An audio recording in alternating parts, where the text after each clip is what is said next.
One of the most important parts in being a good observational painter is being able to correctly identify color. And my guess is that you're worse at identifying color than you think you are. That's right, I just challenged you. So to prove me wrong, you should try the color guessing exercise in today's video. Because painting is all about critical seeing. And if you can train yourself to see critically, putting paint on the canvas will really just seem like an afterthought. But seeing critically isn't one of those things that just happens naturally. It won't happen overnight. So you're going to need to train yourself. So make a new document with a nice neutral 50% gray background. And then grab an image from the internet. I like to use ones that are shot on overcast days like this one. It makes the color picking a little more challenging. And then next, make a little square like this one and move it to somewhere in the image that you want to pick the color. So for starters, I'll do right around here. Now look carefully. Make a new layer.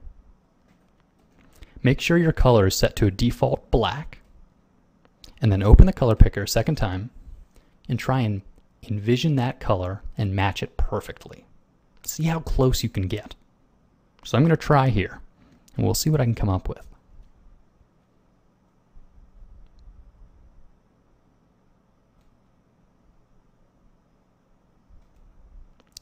And you'll find that this is a lot harder than it looks. So we'll see how close I can get. Okay, and once you think you've got the right color, paint a big circle of it. Next, go to the eyedropper tool, and in the sample size drop-down, choose 11 by 11 average. And what this does is it'll actually give you a little larger sampling set. So I'll pick in the middle of the square and paint that next to it. So see, I was pretty far off. And the way you can check how far off you were is to open up the color picker and then use the color picker to select yours. Okay, so see I had an 86% value, and then I'll select the one from the actual image, 73% value. So I was about 10% off in the value alone.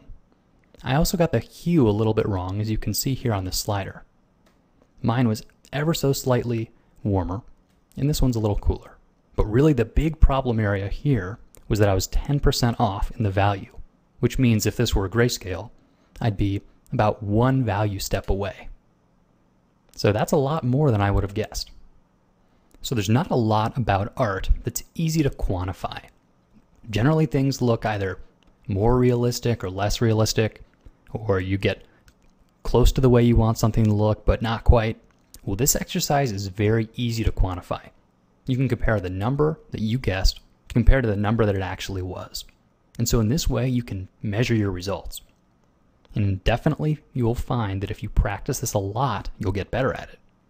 And if you can see more critically, you'll be better at painting. So if you're finding it a little bit hard, you can actually give yourself a bit of a crutch.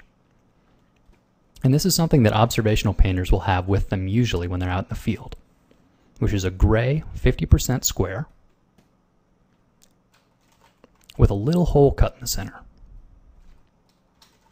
And what this does is it isolates the color and gives you a nice neutral ground to compare it to. So if you were to have this around the square that you wanted to guess, you'd probably be a bit more accurate.